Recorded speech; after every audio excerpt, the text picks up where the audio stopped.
Hello and welcome to another lesson of Arabi bil iPad. Today we're going to learn about the Idaafa. The Idaafa is one of the most basic but also one of the most important constructs of the Arabic language. In Arabic, the word Idaafa literally means addition.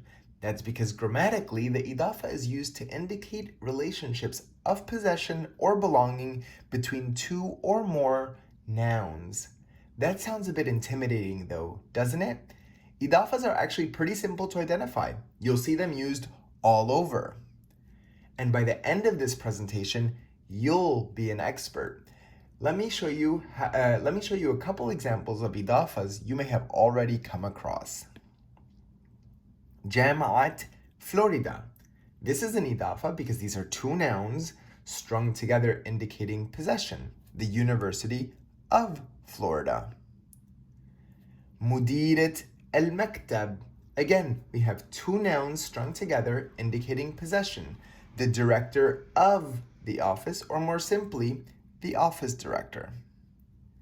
In this third example, we have three indefinite nouns strung together to form a complex idaafa, which is just a fancy way of saying an idaafa with more than two terms.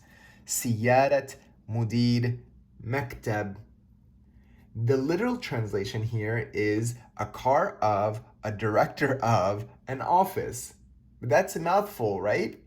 Literal translations can help highlight the possessive qualities of an idaafa, but the better translation would be an office director's car. There are a few simple rules that will help you identify and even build your own idaafas.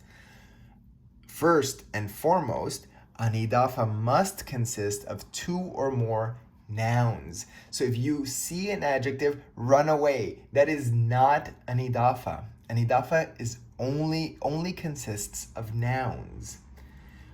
Next, only the last term of the idaafa can be definite, whether that's through the el particle or a possessive suffix, for example. The definiteness of an idaafa is determined by its final term. Now, what does that mean? That means if the final term is definite, the entire idaafa is considered definite. And if the final term is indefinite, the entire idaafa is considered indefinite. In an idaafa, the ta marbuta must be pronounced as a ta maftuha on all words except the final term of the idaafa. You actually saw this in the previous examples. For like the first one was Jamaat Florida. I pronounced Jama'a as Jamaat Florida because it was the first term of the idaafa. So write these down, memorize them. Idaafas are everywhere.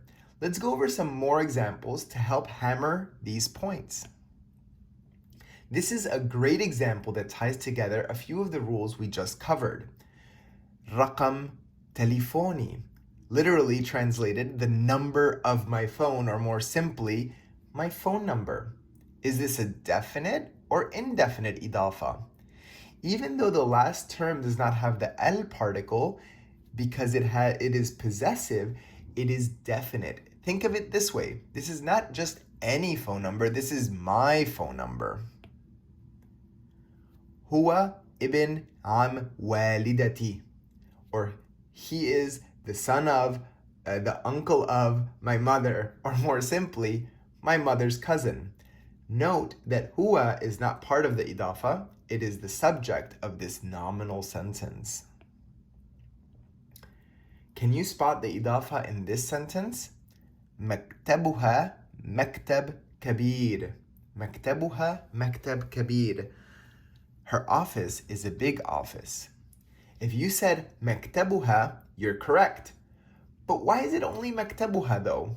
If you recall, only the last term of the idaafa can be definite. And since a possessive suffix is grammatically definite, this terminates the idaafa. We'll go into more details about possessive pronouns later. Can you spot the idaafa in this sentence? أنت طالب اللغة العربية. You are a student of the Arabic language. If you said طالب اللغة, you are 100% correct. And that would make you an excellent student of the Arabic language. Notice, by the way, that al-Arabiya here is an adjective. And if you recall the first rule, you run away and you stop the Idaafa before you reach any adjective, because an Idaafa is only consists of nouns. Shukran, thank you for tuning in. Let me know if you have any questions in the comments below.